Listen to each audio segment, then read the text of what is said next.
कोटपाड़ पुष पूर्णी भेटघाट बहु आडंबर पालित। कोटपाड़ बड़दाण्ड प्रथम थर बहु आडंबर पालित हो जाइछि। सविशेषकर प्रथम थर कोटपाड़ अंचल लुप्त कला को पुनर्जीवित करने सह यह एक अद्भुत प्रयास कर आज यह पुष पूर्णी उत्सव पालन में प्राय 100 रु ऊर्ध्व कलाकार माने निज निजर लकायित कलागुड़िक कोटपाड़ सहर भ्रमण सहित उपस्थित अतिथि मानक सम्मुखें परिवेषण उपस्थापना करते। उपस्थित अतिथि माने समस्त कलाकार मानक भूयसी प्रशंसा करते। विशेषकर छोट छोट कुनी कलाकार एवं बुद्धिजीवी कलाकार माने बहुत सुंदर प्रदर्शन करते। पुष पूर्णी कार्यक्रम में समस्त कलाकार मानक उपस्थित अतिथि मानक द्वारा मानपत्र सहित ट्रॉफी प्रदान कर आज कार्यक्रम में मुख्य अतिथि भाव में कोटपाड़ विधायिका पद्मिनी द्वारा सम्मानित अतिथि मानक मध्य गणेश पंडा, सुधीर महांती, किशोर मिश्र, बड़ी पट्टनायक, हेमंत पात्र, कुंज बिहारी वैद्य, बुल्लू बक्सी, सरोज पट्टनायक कुन्नू माड़ी, आर सूर्या राव, रुन्नू प्रधान, गोपाल महंत उपस्थित रही पूर्ण सहयोग करते। आज कार्यक्रम जयंत पट्टनायक, संतोष पंडा परिचालना करते। विशेषकर यह वर्ष कोटपाड़ 5 गोटी कलाकार परिवार को मंच उपर सम्मानित कर निश्चित रूप से देखो गोटे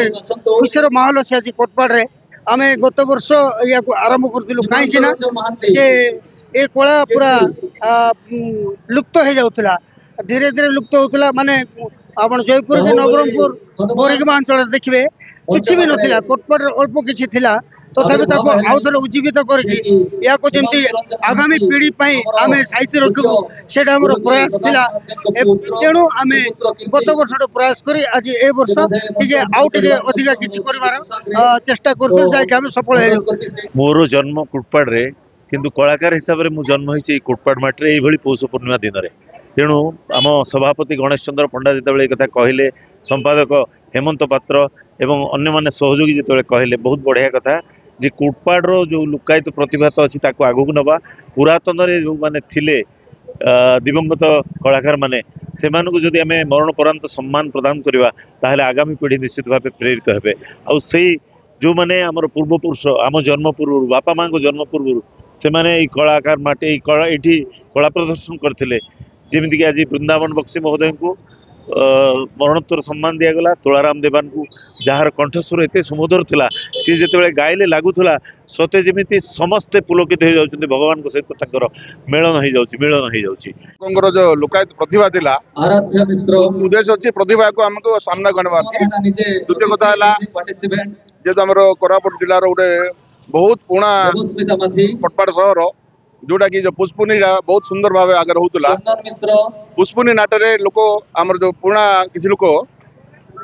पुष्पूर्णी रे भाग नहीं जो पैसा उपार्जन करते से उपार्जन रे आमर गोपबंधु पाठागार भी तैयारी बोल शुणा जाता से पुष्पूर्णीटा धीरे धीरे धीरे धीरे लोप पाइबा गलानी जेहेतु लोक लोक दिन दिन यहाँ को लाज होती तार जो लोक बाकी आम कि लोक सामना को आणबू तार आम आज गोटे योजना करूँ यहाँ द्वितीय वर्ष आमर ए वर्ष जो कार्यक्रम है बहुत सुंदर कार्यक्रम होता प्राय 100 रु ऊर्ध्व कलाकार भाग नहीं आगामी दिन में आम आहरी सुंदर करने चिंता करूँ। अजय कुमार विश्व रिपोर्ट सत्य खबर।